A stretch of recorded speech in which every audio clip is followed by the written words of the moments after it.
Welcome to the Lennart Meri series of discussions on foreign and security policy, part of the Lennart Meri Conference series, which in this era of COVID, we try to keep things going, and but not quite in the Zoom form, which I mean, I think we're all exhausted, so we try to do a little more sort of in an open and more relaxed way.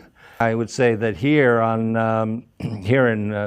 our part of Europe, I think there are a lot of expectations that will rise up in the sort of the level of importance, because we do know both the past history of President-elect Biden in dealing with this area. And we are all, I think, very encouraged by having so many people who have been appointed who have actually had previous experience with this area. But from your point of view, as a well-known Republican, it'd be interesting to hear how you view the situation, because after all, well, it's not going to be a Republican administration, yet you have been one of the most heavily transatlantically involved persons I've known over the years. First off, Mr. President, thank you so much for inviting me, and it's a pleasure to be having a conversation like this. First thing I would say, I'll pick up where you went in terms of the people. We know very well, Tony Blinken, Jake Sullivan, Michelle Flournoy, even Avril Haines at CIA. I mean, these are people that we all know. They're competent. They are smart. They have been there before. So this is very much a team that can handle things. I think that's incredibly encouraging. I would also say that they will view Europe as an ally of the United States, small a and big A. They will want to get Europe's support for dealing with global challenges. They will consult and engage. It's not as though they won't have high expectations of Europe. And I think it would be a mistake for some of our European friends to think, okay, now the pressure's off on 2% of GDP, or now we can go back to doing business with Russia again and forget about sanctions. I don't think it's going to be like that, but the nastiness will go away, and the desire to form common positions will be there. I think there'll be a push on China as well. I think we've all changed our attitudes toward China, and it's bipartisan in the U.S., the concern about China and the pushback, and that's going to be a big thing. The second thing, to your point about Republican versus Democrat, I have a little bit of a contrarian view here, which is that I don't think you can really classify Trump as a Republican in the normal sense of the word. You have on most foreign policy issues, if you don't look at the White House, but you look at Capitol Hill, you have about 80 votes in the Senate that stick together on foreign policy. And this is on Afghanistan, this is on Russia sanctions, it's on Ukraine, it's on Venezuela, it's on China. There's a pretty strong bipartisan consensus. Now, what I do see as kind of interesting here is the similarities in the political pull on the president, whether it was President Obama or President Trump. A desire to pull the US back. Remember, it was Obama who said, end to wars. By meaning get the US out of them. It was Obama who said that allies are freeloaders. It was Obama who reduced troops in Germany, who wanted to pivot to Asia, who said that we need to do nation building at home, and about Syria said we don't want to fight other people's civil wars. So it's hard to distinguish what's so different about Trump's attitude on policy, other than the fact that Obama was incredibly elegant and diplomatic in the way he did things, and Trump was incredibly vulgar. but the substance is similar, and there's a reason for that. Is because that's where a lot of the popular attitude is, on the left or on the right, doesn't matter. But there's a a nativism and a desire for retrenchment that they were both appealing to as a domestic thing. Going forward, the Republicans are going to have a terrible conundrum. They want to get rid of Trumpism as a way of doing things, but they don't want to lose Trump's voters. And Trump, meanwhile, is doing everything he can to keep his base together and keep them motivated. And that's what this whole lack of transition has been about, lack of acceptance of election results. It's not really about believing that the election is going to come out differently someday. It's about keeping that base together and motivated. So that's going to be a real challenge for the Republicans going forward. But there's one more thing that you brought up that I just want to highlight as well. Biden didn't win on foreign policy. Biden won because he's not Trump. That could have been anybody almost. People have grown tired of Trumpism and chaos, and particularly as it related to coronavirus, as it related to the economic impact of shutting down the economy because of coronavirus, and as a result of societal tensions, particularly racial injustice issues. So those are the things that people turn to Biden for. That means that he's going to be focusing on those issues and trying to address his domestic constituency much more so than he's going to be ambitious in foreign policy. Yeah, I assume that really there will be, aside from kind of some local conflicts, that the big issue will be how to deal with China.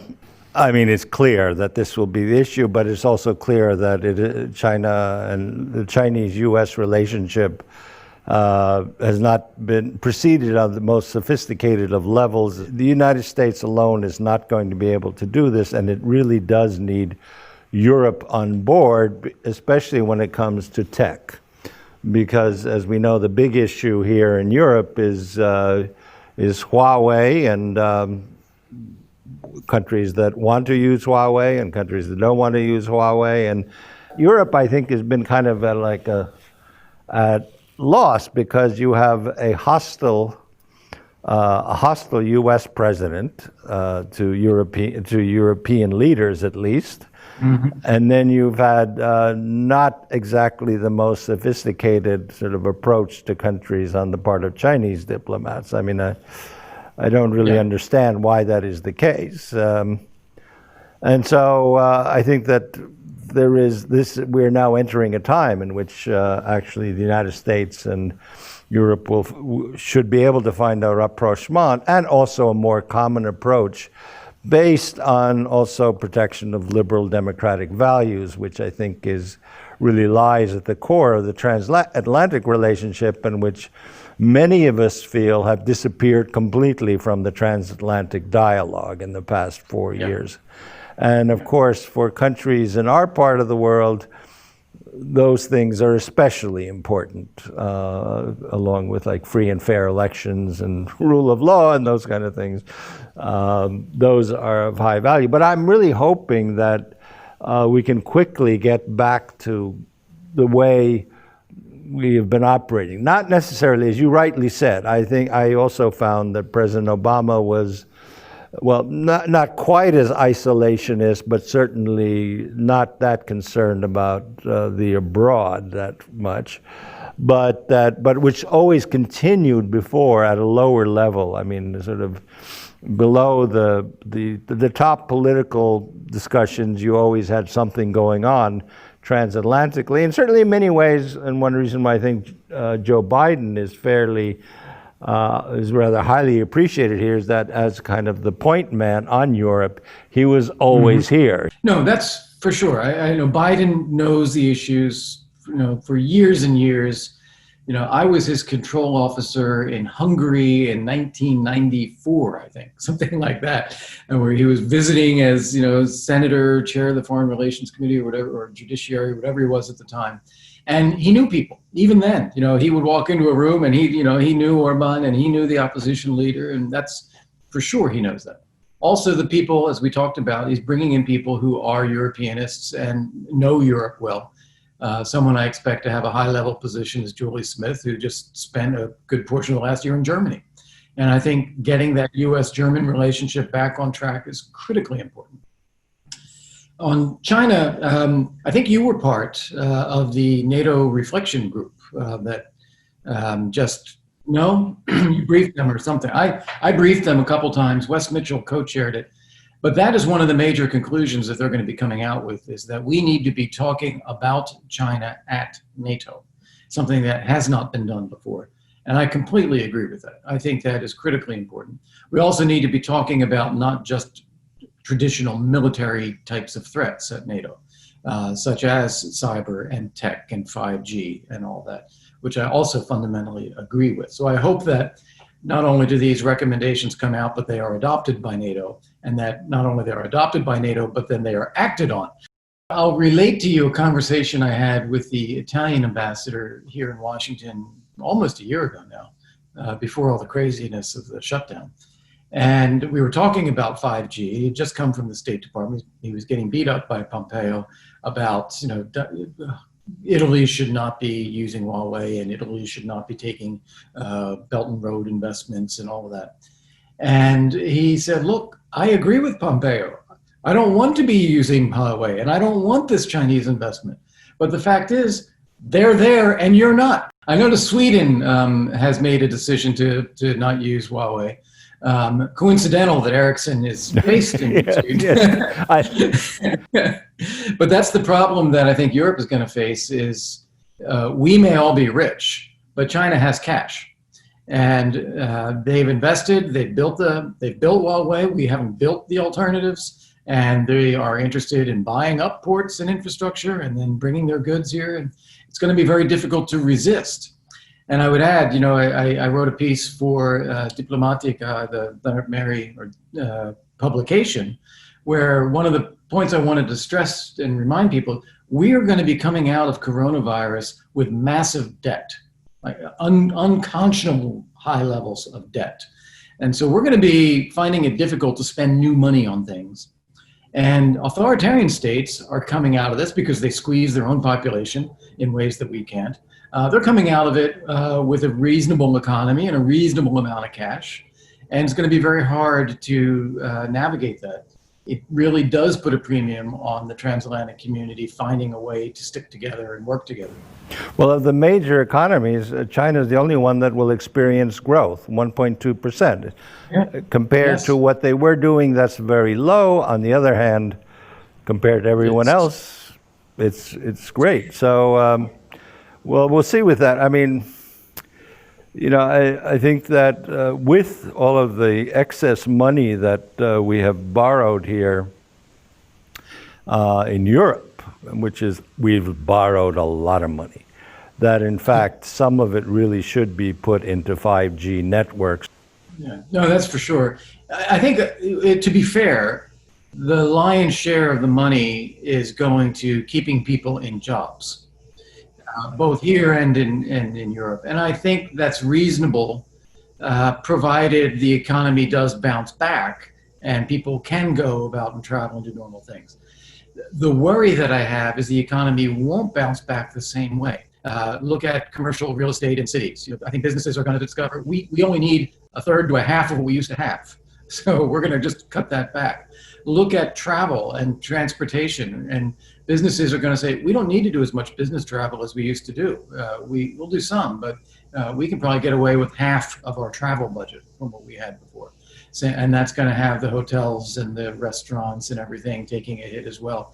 I think there's going to be a very long economic hangover and change as a result of this. And we may find that a lot of this job support that we've been doing, it can't be permanent. And the moment we pull that out, we're going to have job loss. So we have trouble ahead. The democracies were rich, the authoritarians were poor. That's not the case that much anymore. That I think really like a big common effort on the part of Europe and the United States right now would be a really good idea.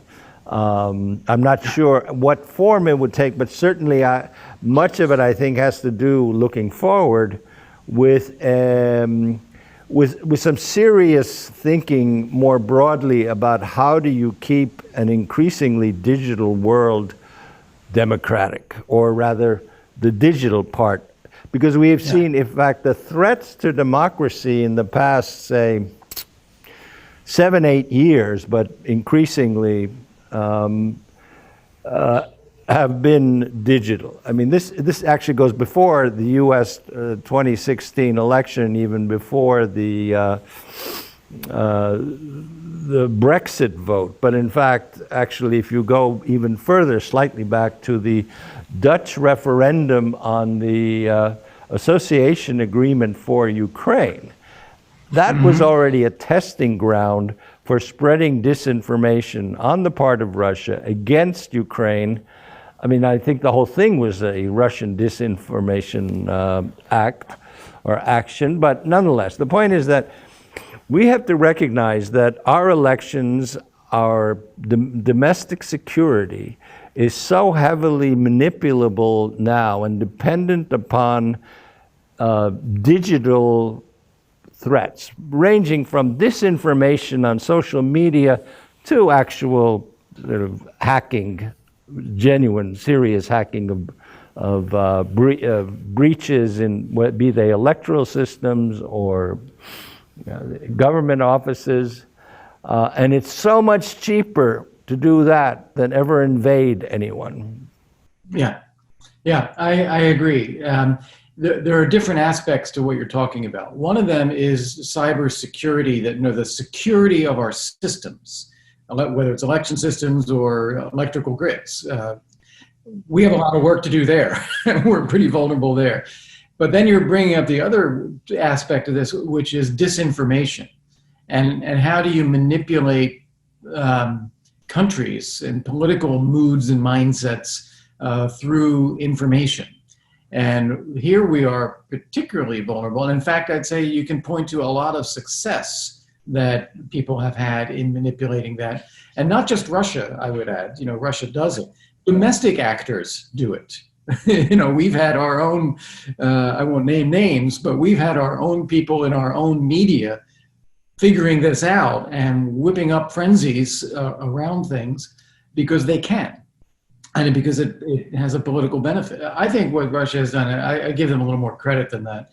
I think they have tried to observe those trends in our own societies and then just pour fire or pour fuel onto them. And that's a more effective way than trying to convince us of something.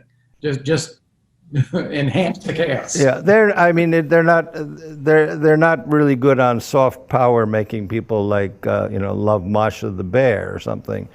Right. But the other thing we have not sufficiently realized, that it is a genuine asymmetric conflict.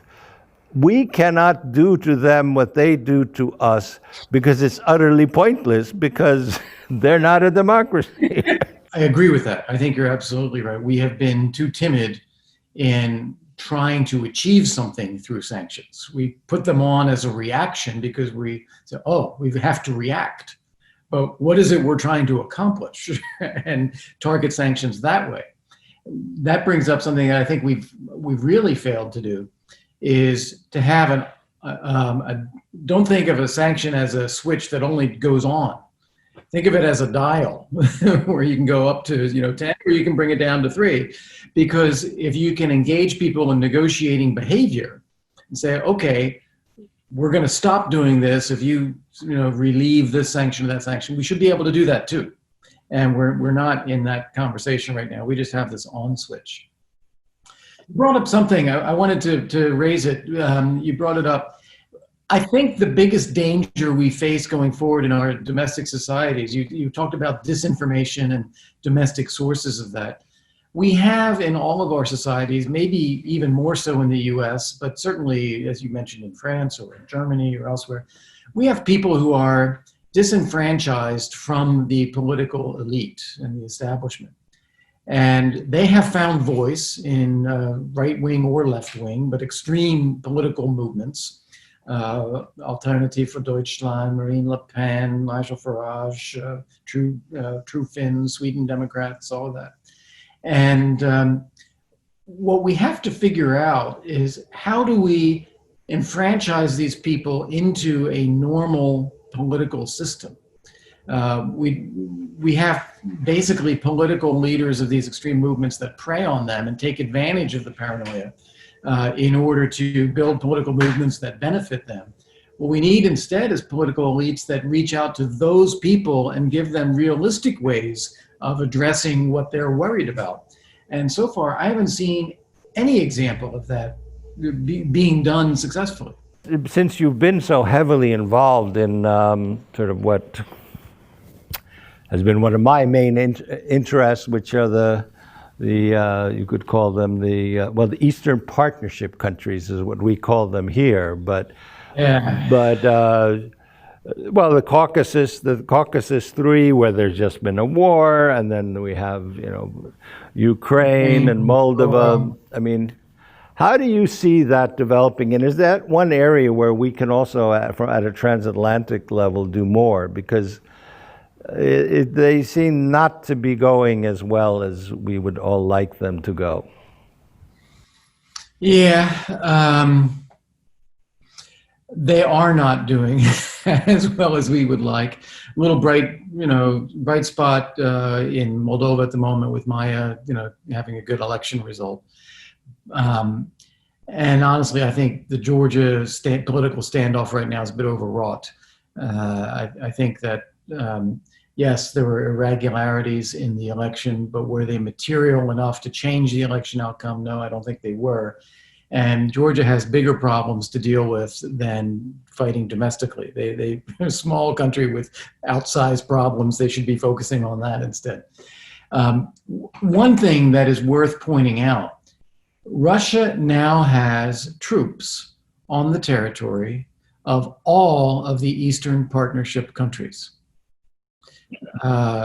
Invited in in Armenia, peacekeepers in Azerbaijan, occupiers in Georgia and Ukraine, Transnistria, legacy presence of occupation there, Belarus, little green men style, but they're there.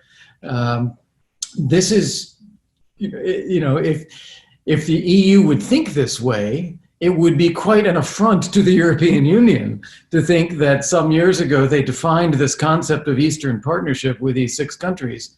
And in the decades since then, Russia has put troops on all of them.